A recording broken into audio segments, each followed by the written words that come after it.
Poďme sa dnes ponoriť do jedného z najhlbších textov kresťanského východu, ale nebudeme sa naň pozerať len ako na nejakú starú modlitbu. Ideme si ukázať, že text svätého Efrema Sýrskeho je v skutočnosti neuveriteľne presná psychologická a duchovná mapa, ktorá nám môže povedať obrovské množstvo vecí o nás samých. Viete, často si modlitbu predstavujeme ako taký zoznam prianí, ktorý posielame niekam hore. Daj toto, sprav tamto. Ale čo ak jej skutočný zmysel je niekde úplne inde? Čo ak nám má v prvom rade niečo odhaliť o tom, čo sa naozaj deje v našom vnútri? A presne o tom toto celé je. Táto modlitba funguje ako dokonalý diagnostický nástroj, najprv pomenuje naše duchovné choroby, tie veci, ktoré narúšajú náš vnútorný pokoj a hneď potom ponúka veľmi konkrétny liečebný postup. Je to vlastne ako návšteva u špičkového lekára duše. Tak, a tu je ten základný text, s ktorým budeme pracovať. Všimnite si tú jeho geniálnu štruktúru. Sú tu dve úplne jasne oddelené časti. Tá prvá, nazvime ju diagnostická, sa začína prosbou odo mňa ducha a tu sú vymenované choroby duše. A tá druhá, tá liečebná, prosí daruj mne ducha a tu naopak nachádzame lieky. Je v tom úžasná, priam dokonalá symetria. Tak poďme na to. Začníme tou prvou časťou diagnózou. Svätý Efrém tu identifikuje 4 hlavné neduhy. My sa dnes zameriame na ten, ktorý je takým koreňom mnohých ďalších problémov a ktorý naozaj pokrivuje našu pravú podstatu. A tým je mocibažnosť. V gréckom originále modlitby stojí slovo filarchia. Je to vlastne zloženina dvoch slov. Philos, čo znamená láska, a arche, čo znamená vláda, prvenstvo alebo moc. Filarchia je teda doslova láska k vládnutiu. Je to taká chorobná túžba byť prvý, mať veci pod kontrolou, byť na čele. A ako to vyzerá v bežnom živote? No, je to tá neustála potreba dominovať v rozhovoroch, kontrolovať situácie, za každú cenu si presadiť svoje a stavať sa nad ostatných. Cirkevní otcovia hovoria, že je to vlastne deformácia našej prírodzenej dôstojnosti.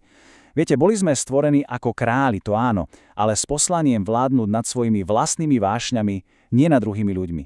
Zaujímavé je, že hoci presné slovo filarchia v Novom zákone nenájdeme, jej duch je tam úplne všade prítomný. Perfektným príkladom je istý Diotrefes v 3. Jánovom liste. Apoštol o ňom píše, že chce mať medzi nimi prvenstvo. A toto presne vystihuje podstatu tejto choroby. Taká posadnutosť vlastnou dôležitosťou a kontrolou. No a super je, že svätý Efrém nás nenecháva len pri tej diagnóze. To by bolo dosť zúfale však. On plynule prechádza k druhej polovici modlitby, ktorá je vlastne predpisom na vyliečenie. A proti chorobe mocibažnosti nasadzuje jeden prekvapivý, no o to silnejší liek.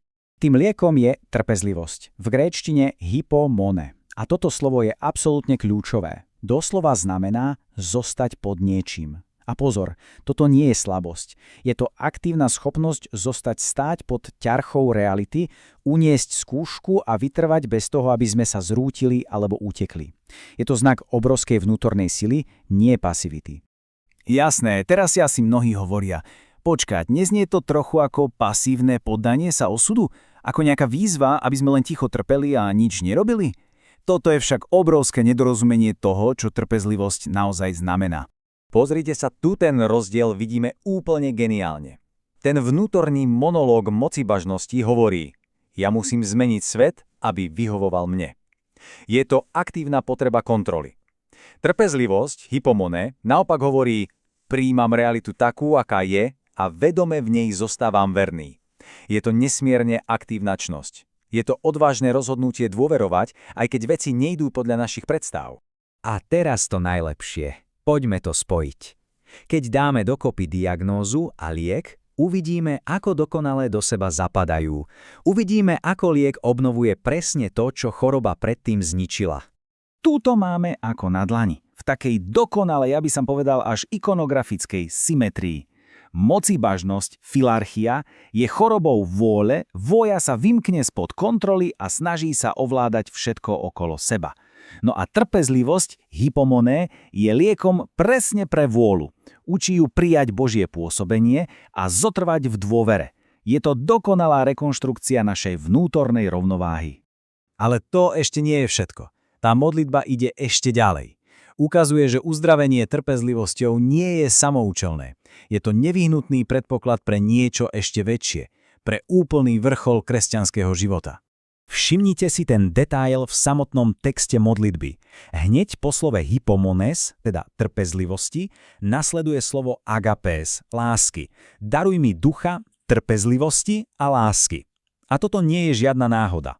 To poradie je tu absolútne kľúčové a odhaluje hlbokú duchovnú logiku.